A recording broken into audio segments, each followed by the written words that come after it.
Bonjour à tous et bienvenue au tuto Noémis. Je suis Mathieu Caléjon, responsable à la vente et formation. Je suis en compagnie aujourd'hui de Jérémy. Bonjour Jérémy. Bonjour Mathieu, bonjour à tous. Donc Jérémy Gonzalez, Société HK Vision, responsable technique. Merci de l'invitation en tout cas. Avec plaisir. Et on est là aujourd'hui pour vous parler de la gamme AX Pro, la gamme d'intrusion de chez HK Vision. Jérémy, du coup, est-ce que tu peux nous parler de cette gamme AX Pro? Alors oui, cette gamme AX Pro, c'est une gamme d'alarmes radio d'HK Vision. Dans cette gamme AX Pro, on va avoir deux éléments. On va avoir l'AX Pro Master, donc elle qui peut avoir jusqu'à 96 entrées et 48 PIRCam. Elle a un lecteur de badge MyFair intégré pour armer, désarmer. Elle est 3G, 4G, donc pour la communication GSM. Et en plus, elle peut prendre jusqu'à 4 répétiteurs et 4 caméras IP. Vous allez avoir aussi une centrale AX Pro Lite, plus légère, où dessus vous allez avoir 64 entrées, 48 PIRCam qui peut être mettre également dessus. Vous n'avez pas de lecteur de badge et elle est GPRS. A savoir que sur ces centrales, que ce soit la Master ou la Lite, on va avoir deux canaux de communication qui sont le Tri-X et Cam-X pour gagner en efficacité entre la communication PIRCam et la centrale et les périphériques classiques. Et vous avez des certifications pour les professionnels? Oui, on a donc la certification EN grade 2 et on est en cours sur le NFA2P qui est très attendu. Ok, et tu m'as parlé de capteurs pour pouvoir détecter. C'est quoi cette gamme de capteurs? Alors en fait, chez HK Vision, tu as une large gamme de capteurs. Par exemple, je vais commencer par vous présenter le PIRCam. Donc le PIRCam est un détecteur intérieur.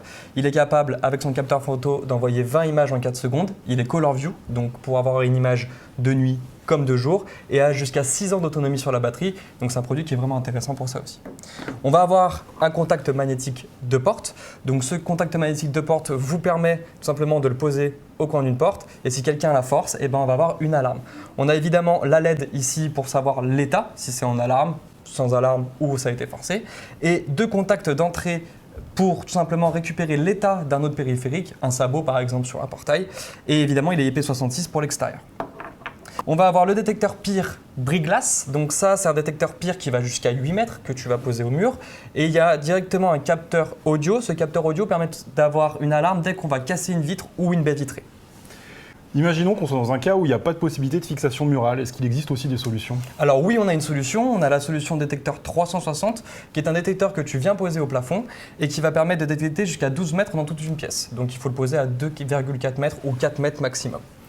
Et pour les professionnels, vous avez des solutions qui sont un petit peu spécifiques? Alors oui, on a par exemple des détecteurs avec une sonde pour la température ou l'humidité. Et donc ça permet de déclencher une alarme en cas par exemple d'une humidité anormale ou une température anormale.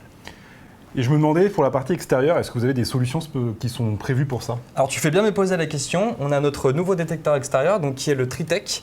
Il va avoir deux radars PIR et directement un radar hyperfréquence. En plus, tu peux venir ici clipser un module caméra qui va te permettre de faire de la levée de doute. Il est capable de détecter jusqu'à 15 mètres et en plus, il a une option anti-masquage. Donc si quelqu'un vient le couvrir, évidemment, on va pouvoir communiquer une alarme. En plus, comme tu le vois ici, on va avoir plusieurs accessoires, comme par exemple un clavier pour armer, désarmer avec un code. On va avoir un bouton d'urgence, bouton d'appel d'urgence, qu'on va directement soit mettre autour du cou de la personne ou soit en montre, on a l'accessoire pour ça, pour déclencher une alarme. Le badge avec le lecteur de badge, armé, désarmé, pareil de manière classique, ça centrale. On va avoir un détecteur de fumée, tout ce qu'il y a de plus classique. La partie télécommande et évidemment des sirènes intérieures et extérieures pour prévenir en cas d'intrusion. Et si on travaille sur un champ d'application qui est assez large en termes de distance, est-ce que vous avez aussi des solutions pour réamplifier le signal? Alors pour réamplifier le signal, on va avoir des répétiteurs. Donc comme je disais sur la version Master, on peut mettre jusqu'à 4 répétiteurs. Donc ces répétiteurs-là, il faut tout simplement les relier et on va pouvoir dupliquer le signal pour pouvoir dépasser des distances jusqu'à 800 mètres. Donc tout ça remonte sur une application pour que vous soyez directement prévenu d'une intrusion, mais est-ce qu'il y a aussi une solution professionnelle avec de la télésurveillance derrière qui peut être faite? Alors oui, aujourd'hui on a une solution professionnelle pour la télésurveillance, il suffit d'ouvrir un port et on a le protocole SIA DC09 pour communiquer aux télésurveilleurs et également un FTP qui permet d'envoyer les images aux télésurveilleurs en cas d'intrusion. Donc vous êtes protégé aussi bien par votre téléphone que par un télésurveilleur externe. Et bien il ne nous reste plus qu'à mettre tout ça en route et voir comment ça fonctionne. Jérémy, tu viens de nous expliquer toute la partie capteur central. Maintenant, on va voir comment on fait pour la mettre en route. Est-ce que tu peux me guider pour m'aider à mettre en route? Exactement. Donc pour la mettre en route, il faut que tu ailles sur ton Apple Store, donc parce que tu es sous iOS, pour aller télécharger l'application HK Connect. Donc je te laisse taper HK Connect. Pour Android, il faut aller sur l'appstore.hkvision.com pour aller télécharger des applications. À savoir que Normalement et dans la plupart des cas, on fait ça par HIK Pro Connect. Mais dans ce cas-là, pour une question de simplicité, on va le faire directement par HIK Connect. Donc on télécharge l'application. Donc là, mon application est disponible. Je suppose que je l'ouvre. Donc tu ouvres ton application et tu vas te loguer sur le compte que tu avais créé avant directement pour pouvoir accéder à ton compte et ajouter notre centrale. Très bien, donc je m'identifie. Tu t'identifies avec ton adresse mail. Et je suis connecté. Parfait. Donc maintenant que tu es connecté, tu vas pouvoir ajouter ta centrale. D'abord, avant d'ajouter ta centrale, je vais te laisser la retourner pour la mettre sur on. Donc là, on l'a déjà alimentée et branchée au réseau. Donc il faut enlever la trappe. Exactement. Donc je te laisse la mettre sur on. Ok. Parfait. Tu peux refermer la trappe, sinon elle va crier. Je vais décaler comme ça. Parfait. Super. Une fois que ta centrale a démarré, il va falloir que tu cliques sur Ajouter un appareil pour scanner ton QR code. Ok, donc là, ajouter un appareil. Je me positionne avec mon téléphone au-dessus du QR code pour faire la photo. Donc là, tu peux l'ajouter, tu vois, elle te demande d'ajouter. Ok, et là, ajout terminé. Tu fais suivant. tout Tu peux simplement. modifier le nom si tu souhaites modifier le nom de ta centrale, hein, par exemple. Ok, donc après là, on peut modifier. Ouais, Tu modifies exactement. Taper du texte. Voilà, donc tu peux enregistrer.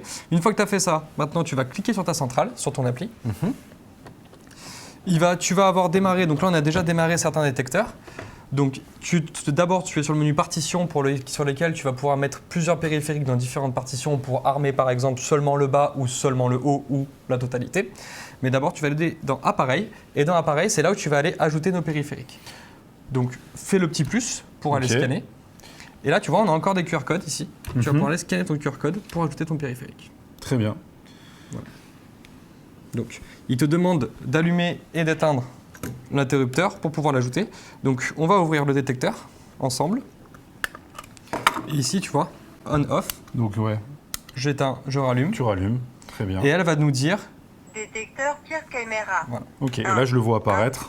Voilà. Tu le vois apparaître et tu vas voir à chaque fois tu as différents paramètres. Tu as le type de zone, tu as le numéro de zone. Donc ça c'est plein de petits paramétrages sur lesquels tu vas pouvoir jouer pour paramétrer ce détecteur directement. Ok. Donc ça, c'est la première méthode d'ajout, mais il me semble que tu m'as dit qu'il y avait une deuxième méthode d'ajout Voilà. sans les QR codes. Donc il y a la deuxième méthode d'ajout. Donc pour aller sur cette deuxième méthode d'ajout, il va falloir aller sur ta roue crantée. Ok, Dans Système, très bien. option du système, Option du système. c'est ça. Et tu vas tout à droite sur mode d'inscription. Ok. Là sur mode d'inscription, tu entres dans le mode d'inscription. Donc là, je clique sur Entrer dans le mode d'inscription qui est ici. Allumez l'appareil Voilà. et rapprochez-le Elle de la t'explique centrale. comment le faire. Mhm. Tu l'approches, vas-y, je te laisse faire. Ok, donc j'approche mon Ton équipement, mon périphérique de la centrale c'est ça. et je l'allume du coup, tout Exactement. simplement. Tout simplement. Donc je l'ai mis sur On. Donc il faut attendre 5 à 10 secondes. Ok. Alors il se peut que tu dois appuyer de temps en temps sur le bouton Thumper pour le réveiller, tout simplement. Lecteur de balise. 1. Inscrit. Il est ajouté du coup directement à ton système. Très bien. Donc là, on va ajouter un nouveau capteur du Voilà, coup. donc on rajoute un capteur. Donc là tu peux tout simplement cliquer sur le petit plus. Très bien. Tu viens scanner le QR code. C'est bon. Parfait. Là il te demande de mettre sur on-off. Donc là tu vois, je le remets sur on. Très bien. Et la centrale va te dire Contact de porte. contact de 1. porte. Inscrit. Et là, effectivement, je le vois apparaître au niveau de mon écran. Comme pour avec- tout à l'heure, tu l'as sur ton écran et c'est pareil pour tous les périphériques finalement de chez nous. Et là, j'ai les paramètres du détecteur. C'est ça. Très bien. Donc on vient d'ajouter tous nos capteurs qui sont maintenant présents dans l'application et qui sont reliés à la centrale, si j'ai bien compris. C'est ça. Maintenant, nos capteurs sont reliés à la centrale. Ce que tu vas pouvoir faire, c'est tout simplement ajouter ces capteurs dans une partition que tu vas créer. Alors les partitions, juste pour bien comprendre, c'est pour faire des zones en fonction de là où tu veux détecter, c'est ça? C'est ça. En fait, tu as plusieurs détecteurs et ces détecteurs peuvent être mis, par exemple, quand tu es dans un bureau comme ici, de mettre au premier étage, au deuxième étage ou dans un bureau spécifique. Très bien. Donc là, du coup, moi, je vais aller dans partition. Voilà. Je vais faire plus pour créer une partition. C'est ça. Donc là, j'ajoute une deuxième partition que j'aurais pu nommer comme je le souhaitais. Exactement. Et là, tu vas aller dans appareil. Ok. Et là, après, c'est directement au niveau des capteurs qu'on associe la partition qui correspond. Exactement. Donc, Très par bien. exemple, tu peux lui dire que le contact de porte est sur la partition 2. Très bien. Donc là, je vais dans le capteur. Donc là, tu vois, tu as plusieurs états de fonctionnement, la température, etc. etc. Donc c'est vraiment intéressant d'avoir ces données. Ce que tu fais, c'est directement dans la roue crantée. Dans la petite roue pour le paramétrage, du coup. Voilà.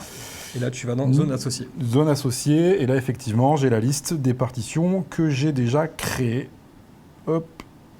Ah, et je peux même le mettre dans plusieurs Et partitions. tu peux mettre dans plusieurs simultanément. partitions Ok, si tu très veux bien. que ce soit dans plusieurs partitions. Donc là, je le mets uniquement dans la partition 2, je fais valider. Voilà.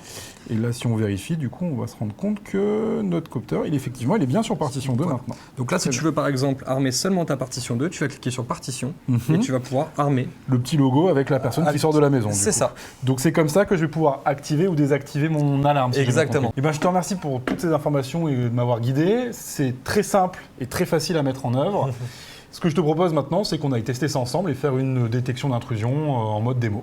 Allons-y, avec plaisir.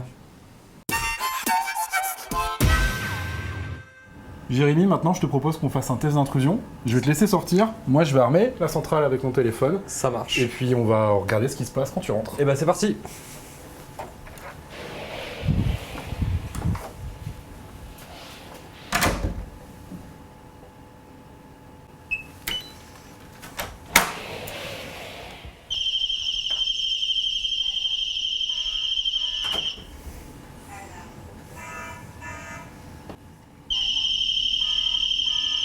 Donc là, tu as dû recevoir le petit GIF dans tes notifs. Effectivement, donc j'ai reçu des notifications. Les notifications sont ici. Voilà, donc je réactualise pour avoir les dernières notifications. Et du coup, là, on peut voir les notifications au niveau du capteur magnétique et également du pire. Et je suppose que si je clique sur le pire, C'est ça. je vais avoir la petite séquence en GIF qui apparaît avec Et tu me vois effectivement ton rentrer. intrusion. Et ben c'est parfait. Parfait. Merci à tous d'avoir suivi notre tuto. Merci à toi Jérémy pour ton accompagnement. Et ben merci Mathieu de m'avoir accueilli. Et puis à bientôt. Allez. Je te paye un café? Allez, petit café, c'est parti. Ah, attendez. J'ai oublié de vous dire, activez la cloche des notifications, un petit pouce bleu, ça fait plaisir. Et vous pouvez nous retrouver sur tous nos réseaux. Allez, à bientôt.